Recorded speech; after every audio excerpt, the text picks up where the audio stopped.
For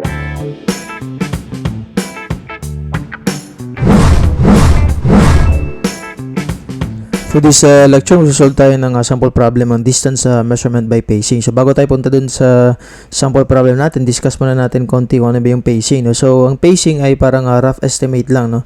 Para sa pag-determine ng isang distance from point A to point B, gamit lang yung steps natin. So, meron tayong figure dito na may right, left na sapatos. Tapos, ang pace, ang meaning niyan ay yung distance galing dito sa line na to hanggang dito sa line na to. So, ito yung isang pace. Ito naman, from right, papunta dito sa right ulit. So, yung tawag natin dyan ay stride. So, from right to right, that's one stride or equivalent to 2 paces. Tapos, right to left naman, yun yung tinatawag natin na isang pace. So, yung pace factor ay, ito yun, no? Kung ilang meters yung step mo from right to left. So, ang kadalasan na unit ng pace factor ay meter per pace. So, ilang meters, no? Madalas less than 1 meter na syempre, pag dito tayo sa Pilipinas, may iksi lang naman yung mga steps natin. So, medyo dito tayo sa less than meter na per pace. Okay? So, balik tayo dito sa sample problem natin. So, a surveyor is trying to determine his pace factor. He walks a 100-meter distance on level ground 5 times and obtain the following data. So, meron tayong 5 trials dito.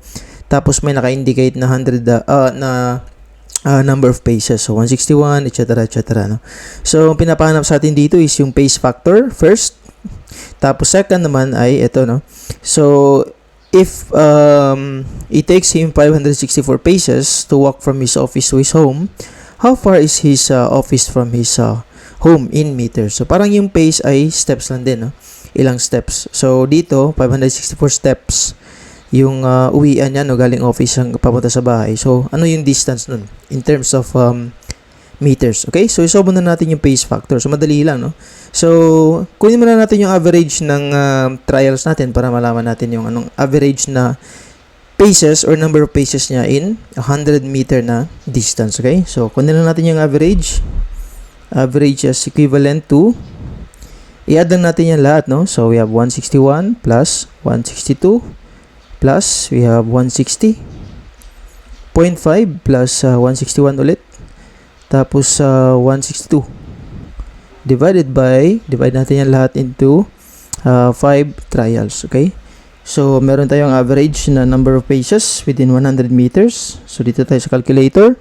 161 plus 162 plus 160.5 plus 161 ulit plus 162 divided by 5. So, yung average natin is 161.3. Okay? So, that's 161.3 paces. Ito na ngayon, average. Okay? So, kanina, nakita natin na yung unit ng pace factor is meter per pace. So, meron tayong distance na na-cover na 100. So, we have pace factor is equivalent to yung distance na cover divided by the number of paces. Okay? So, that's 100 meters. Tapos, meron tayong average na number of paces which is 161.3 paces. So, yung pace factor niya, dito tayo sa baba, the pace factor is equivalent to, that's 100 divided by 161.3. So, 0.6199 or gawin na natin 0.62, no? So, that's 0.62 meter per pace. Yan. Ito na ngayon yung pace factor niya. Okay? Dito naman tayo sa pangalawang problem. If it takes him 564 paces daw or steps to walk from his office to his home, ano daw yung distance ng office saka yung bahay niya? In meters. So, mumultiply na natin, no? So, we have, lagyan na lang natin na yung distance to home is S na lang, no? So, that's equivalent to pace factor times number of paces naman, no? So, that's equivalent to, they have 0.62 meter per pace. Multiply natin sa 564 paces. Siyempre, magkakancel yan dito, no? So, meters na lang yung matira. So, that's 0.62. Oops. 0.62 times 564. So, gaano kalayo yung bahay niya sa office niya? So, that's 349.68 meters. So, ito nga yung distance ng office niya papunta sa bahay niya. Okay? So, you might be wondering na hindi lahat ng paces or number paces ay whole number, no? So, ito estimate mo lang, no? Kunwari, pag sa last step mo na dun sa papunta sa 100 meters, kunwari, ito yung 100 meters natin is, for example, this is the distance, no? Tapos, maglalakad ka ngayon mula dito, no? Papunta dun sa kabila. Tapos, dito, banda dito, parang, yan, maha-half mo ngayon yung, yung step mo dito sa last na point. So, pwede kang magkaroon ng ganito, na 160.5 or, depende lang, no, sa tansya mo. Okay? So, pwedeng may decimal yung number paces. Hindi lang siya lahat whole number, no? So, depende lang sa tansya nung naglalakad. Okay? So, anyway, yun lang yung solve ng sample problem, no, on pace factor. Madalas, ganito lang naman talaga yung sample problem natin on pacing, no?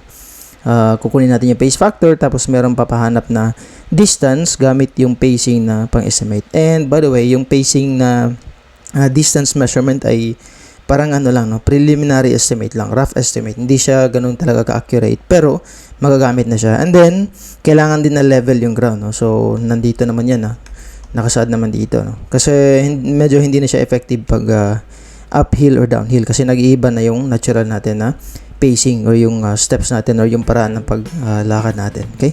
So, yun yun. Para sa sample problem na to. And I hope na medyo maliwanag yung pag-discuss natin. And see you again sa mga next na mga sample problems natin on surveying and other engineering related na mga subjects. Thank you.